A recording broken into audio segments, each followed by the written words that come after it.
ದೃಷ್ಟಿಕೋನನೇ ಬೇರೆ.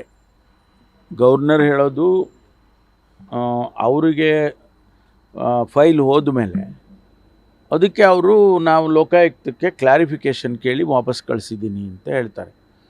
ಅಂದಮೇಲೆ ಕ್ಲಾರಿಫಿಕೇಷನ್ನು ವಾಪಸ್ ಬರೋವರೆಗೂ ಆ ಇಶ್ಯೂ ಏನೋ ರಿಜೆಕ್ಟ್ ಆಗೋದಾಗಲಿ ಅಥವಾ ಬಿದ್ದೋಗೋದಾಗಲಿ ಆಗಿಲ್ಲ ಅಲ್ವಾ? ಗೌರ್ಮೆಂಟ್ ಮುದ್ದೆ ಇದ್ದಂಗೆ ಅಲ್ವಾ ಅದು ಅರ್ಥ. ಅದನ್ನು ನಾವು ಅರ್ಥೈಸ್ಕೊಳ್ಳೋದು ಆ ರೀತಿ ಅರ್ಥೈಸ್ಕೊಂಡಿದ್ದೀವಿ. ಅವರು ನನ್ನ ಹತ್ರ ಇಲ್ಲ, ನಾನು ಕಳಿಸ್ಬಿಟ್ಟಿದ್ದೀನಿ ಅಂತ, ನನ್ನ ಹತ್ರ ಇಲ್ಲ, ಏನೂ ಇಲ್ಲ ಅನ್ನೋ ಥರ ಅವರು ಹೇಳಿದ್ದಾರೆ. ನೆನ್ನೆ ಅದೇ ಹೇಳಿದರು, ನಾವು ಹೋದಾಗ ಅದನ್ನೇ ಹೇಳಿದರು. ಈಗ ಒಂದು ಫೈಲ್ ನನ್ನ ಹತ್ರ ಇದೆ ಅಂತ ಹೇಳಿದರು. ಅದು ಯಾರ ಫೈಲು? ಕುಮಾರಸ್ವಾಮಿಯವರ ಫೈಲು ಅಂತ ಹೇಳಿದರು. ಆನಂತರ ಅವರು ನಮಗೆಲ್ಲ ಗೊತ್ತಾಯಿತು. ಈಗ ಅದಕ್ಕಾದರೂ ಆ್ಯಕ್ಷನ್ ಮಾಡಬೇಕಲ್ಲ.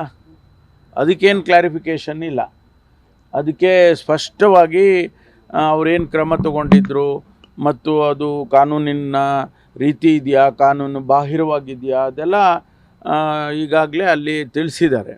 ಅದ್ರ ಮೇಲೆ ಅವರು ಕ್ರಮ ತಗೊಳ್ಬೇಕು. ಇನ್ನು 3 ಏನು ವಾಪಸ್ ಕಳಿಸಿದ್ದೀನಿ ನಾನು ಅಂತ ಹೇಳಿದ್ದಾರೆ. ಅದಕ್ಕೂ ಕೂಡ ಲೋಕಾಯುಕ್ತದವರು ಕಳಿಸ್ತಾರೆ, ಕ್ಲಾರಿಫಿಕೇಷನ್ ಕಳಿಸ್ತಾರೆ. ಕಳಿಸಿದ ಮೇಲಾದರೂ ತಗೋಬೇಕಲ್ಲ. ಅಷ್ಟೇ ನಮ್ಮ ವಾದ ಅಷ್ಟೇ. ನೀವು ಸೆಲೆಕ್ಟಿವ್ ಆಗಿ ಇಷ್ಟು ತರಾತುರಿಯಾಗಿ ಕುಮಾರಸ್ವಾಮಿ ಬಗ್ಗೆ ಅಥವಾ ಇನ್ನೊಬ್ಬರ ಬಗ್ಗೆ ಅವ್ರ ಬಗ್ಗೆ ಎಲ್ಲ ತರಾತುರಿಯಾಗಿ ಯಾಕೆ ತೊಗೊಳ್ಳಿಲ್ಲ, ನಮ್ಮದನ್ನೇ ಮಾತ್ರ ಯಾಕೆ ತೊಗೊಂಡ್ರಿ ಅಂತ ಅನ್ನೋವಂಥ ವಾದ.